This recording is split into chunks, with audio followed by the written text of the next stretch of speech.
It's a Northwest lifestyle weekend on Como News. This is IRG's Health Talk. Back to Tom Hutler and Shannon O'Kelly. We continue with IRG Physical and Hand Therapy's Health Talk, and our first guest, Deborah Brandi, Executive Director at the Foundation for Edmonds School District. Their upcoming virtual Celebrate Schools 5K run and walk. How do you do a virtual run, Shannon? Yeah, that's a good question. We talked about this earlier. Everything in today's world is virtual. I think you just log on and you get to go out and run independently, but someone's there encouraging you, and you do it with a group, almost like a Zoom run session, I think. All right, Deborah Brandi, along with Andrew Kraft and Shannon O'Kelly. Deborah, welcome to Health Talk. How are you doing? I'm dandy. How are you? I'm doing great. Thank you for joining us again. You came on about a year ago and talked about the Edmonds School District, or the Foundation for the Edmonds School District. But just tell our listeners again, as Executive Director, what your job is. Then we're going to talk about a fundraiser you have coming up. Yeah, and as you can imagine now in this season that we're all going through, the needs are even greater than they were last year. So we're the Foundation for the Edmonds School District. We run several programs. Our largest program to serve our families and our children is our Nourishing Network program, which is a series of meals programs to feed our homeless children and now our families who are in the midst of this crisis, this pandemic that we're experiencing. And we are feeding record numbers of homeless children and families, and have been since March. Tell us some numbers, because you mentioned that particularly right now, a lot of children, a lot of families rely on the school at times for breakfast and lunch, and kids not going to school and doing virtual education. I've thought about that myself. Who's checking after these kids? Yeah, so it's quite a task to pivot from in-classroom instruction to virtual instruction, and all the safety nets that are in our school buildings are now having to be performed basically virtually, and it's an onerous task, to be honest. We are currently feeding 312 homeless kids every week, and we are delivering weekend meal kits to wherever these kids are sheltered. And we're currently working with the district to distribute 2,600 extra cans of food per week that are going home with daily breakfast and lunch kits that the district is delivering. And then that's just a small nugget of families that are in need. We have almost 8,000 kids now who are on the free and reduced lunch program in the district. Deborah, those numbers are staggering, to say the least. How do you fundraise? We're going to talk about fundraising, but I can imagine just time, effort, and treasure is needed. It is, absolutely. Without volunteers to help us deliver weekend meal kits, I really don't know if we could do that without them. We really can't do it without our volunteers. And then, of course, treasure. And our Celebrate Schools 5K fun run is coming up in October. Tell us about the 5K. Well, this is our 12th annual Celebrate Schools 5K event, but it's our first virtual event. So this will be new to everybody. It's new to us. It will be the weekend of October 2nd, 3rd, and 4th. And it's basically the same format, and it's Halloween and costume themed. So we really encourage our attendees, our runners and walkers, and our pets to dress up and walk, run, skate in your favorite Halloween costume. And because it's virtual, you can race anytime. You could pick your course. You can pick indoors or outdoors, and with your dog on your treadmill at the park around Green Lake. It could be anywhere. And then on Saturday, October 3rd, as we ordinarily would do, will be our main event. And we'll have a Zoom room set up on the 3rd from 7 to 10, where our participants can sign in and proudly share their costume and support their school. And we'll have a pet parade and a costume parade, and we're actually looking forward to it. Deborah, can you give us information how people can get involved or sign up? Where do they go?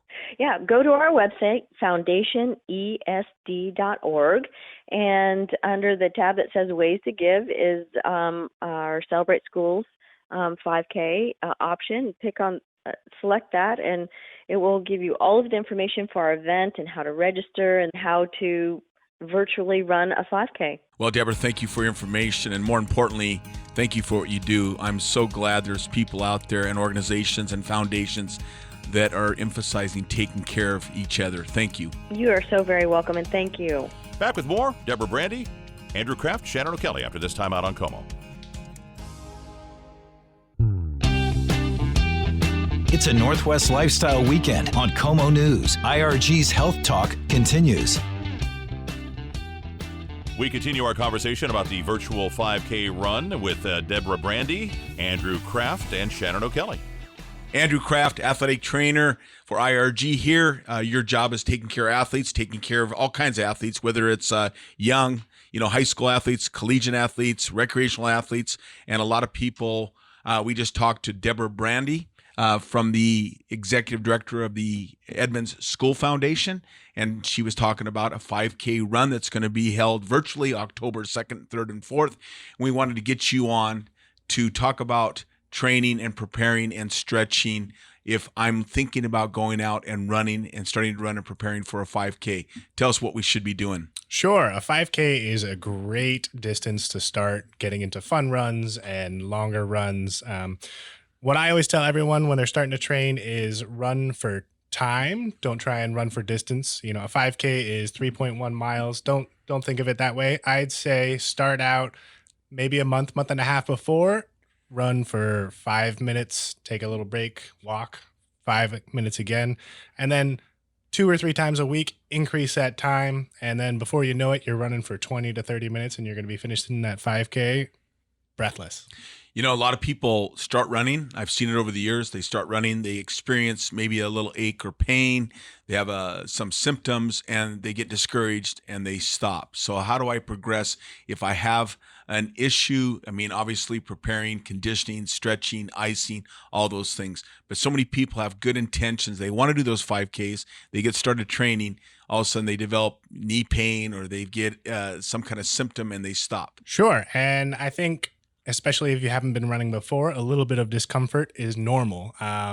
Pain is where I say maybe you should get looked at. At IRG, we do free injury screens. That is the perfect example of someone who can give us a call, schedule an injury screen, and we can maybe take a look at their stride, their shoes, give them some pointers, or if it's something that needs a little bit more therapy, we can go that route as well. And, speaking of virtual 5K, these injury screenings that our athletic trainers, your group of athletic trainers here at IRG are doing, they're virtual. And so we can take care of you right over the computer, give you some suggestions, kind of give you some guidance. Exactly. We can take phone calls. We can set up a Zoom meeting where we can actually take a look at you over the computer and maybe give you some suggestions from there. And the reality is, if you're training to run and running is painful for a little while, sometimes modifying your training is the way to get to that goal of running a 5K. Yeah, absolutely. The goal is running that 5K, but there's plenty of cross training you can do that'll get your cardiovascular fitness up to the point where you can compete at that 5K, no problem. As we wrap up here, good information. We should stretch out. We should condition before we run. So with a 5K, we've got to get to the event early, warm up a little bit, and stretch out. Yeah, I say get moving, 15, 20 minutes before that 5K. Do some light jogging first, and then maybe some leg swings, some lunges, some squats in place. And then as you're getting up, ready to go, just keep moving. Just bounce from left foot to right foot. Keep that heart rate up. Get your temperature a little bit raised, and you're ready to go. That core temperature, getting those muscles loose and flexible is really important. But don't forget to hydrate 2 to 3 hours before the race. Get out there and get running and have fun and do it pain-free. Thank you so much, Andrew.